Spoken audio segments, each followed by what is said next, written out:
তৃষ্ণাত দিনেও আমাদের আজকে প্রতিবাদ করা লাগছে। 24-এর গণ অভ্যুত্থানের পরেও এখনো আমাদের প্রতিবাদ করা লাগছে। এটি আমাদের জন্য অত্যন্ত লজ্জাজনক। আমাদের ভাই শাহরিয়ার আলম সাম্য ঢাকা বিশ্ববিদ্যালয়ের মেধাবী শিক্ষার্থী, শিক্ষা ও গবেষণা ইনস্টিটিউটের 18-19 সেশনের শিক্ষার্থী, আমাদের বাংলাদেশ জাতীয়তাবাদী ছাত্র দলের ঢাকা বিশ্ববিদ্যালয় শাখার স্যার AF রহমানের হলের সাহিত্য ও প্রকাশনা বিষয় সম্পাদক ছিল। সে 24-এর গণ অভ্যুত্থানে জাতীয় বীর হিসাবে খ্যাত হয়েছিল। এরকম একজন বীরকে হত্যা করার মাধ্যমে বোঝা যাচ্ছে ফ্যাসিবাদের দোসররা, আওয়ামী লীগের দোসররা আজও থেমে নেই, তাদের অপকর্ম আজও চলমান। কিন্তু একজন দাম্ভিক ভিসিকে আমরা দেখলাম, সে শিক্ষার্থীদের তুইতুকারী বলে সম্বোধন করছে, আমাকে মার বলে সম্বোধন করছে।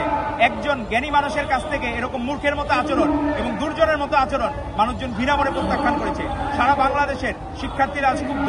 তারা চায় এই ভিসি প্রক্টর সহ সকলের পদত্যাগ এবং অন্য বাইরের কান্ট্রি হলে যে হোম মিনিস্টার থাকে বা হোম অ্যাডভাইজার থাকে, তারা ন্যূনতম এরকম কোনো দুর্ঘটনা ঘটলে তার সাথে সাথে পদত্যাগ করে। আমাদের স্বরাষ্ট্র উপদেষ্টা দেখলাম এদের কোনো বিকার নাই, এরা নির্বিকার। এরা চায় যে সাম্যর মতো আরো যারা জাতীয়তাবাদী শক্তি আছে, জাতীয় বীর আছে, তাদেরকে হত্যা করার মাধ্যমে দেশকে সাহসী বীরদেরকে বিলীন করে দিতে চায়।